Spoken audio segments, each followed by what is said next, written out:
खुद को घिसोगे तभी तो हीरा बनोगे। ये कहानी एक छोटे से गांव के लड़के रोहन की है। रोहन का बचपन गरीबी और अभावों में बीता था। उसके पिता एक छोटे किसान थे और घर का खर्च बड़ी मुश्किल से चलता था। गांव में पढ़ाई की कोई खास सुविधा नहीं थी, लेकिन रोहन को किताबों से बहुत प्यार था। वो जानता था कि गरीबी से निकलने का एकमात्र रास्ता शिक्षा है।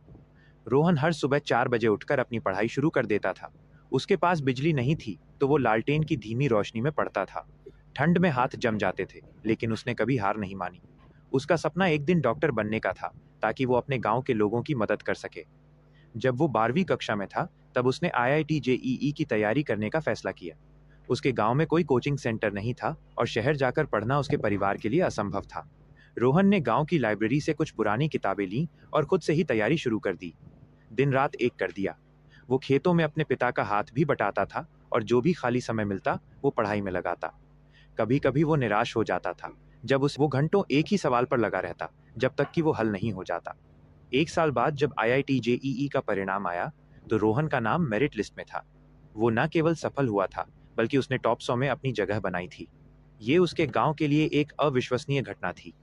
जब एक पत्रकार ने उससे पूछा, तुम्हारी सफलता का राज क्या है, तो रोहन ने मुस्कुराकर जवाब दिया, मुझे लगता है कि मैंने खुद को घिसा है। जब मेरे दोस्त खेल रहे थे तब मैं पढ़ रहा था, जब वे सो रहे थे तब मैं जागकर किताबें पढ़ रहा था। ये सब आसान नहीं था, लेकिन मैं जानता था कि हर दर्द मुझे मेरे सपने के करीब ला रहा है। और वो अपने गांव के लोगों का मुफ्त इलाज करता है। वो आज भी कहता है, मैं एक साधारण इंसान था, लेकिन मैंने अपने आप को तराशा है। हर रात की मेहनत, हर निराशा ने मुझे आज यहाँ तक पहुँचाया है। यह कहानी हमें सिखाती है कि जीवन में सफलता पाने के लिए हमें भी रोहन की तरह खुद को घिसना पड़ता है। हर संघर्ष, हर बलिदान और हर चुनौती हमें और मजबूत बनाती है। जो लोग चुनौतियों से घबराते नहीं बल्कि उनका सामना करते हैं, वही एक दिन हीरे की तरह चमकते हैं। तो याद रखना, जब भी मुश्किलें आए तो ये मत सोचना कि बल्कि ये सोचना कि तुम तराशे जा रहे हो।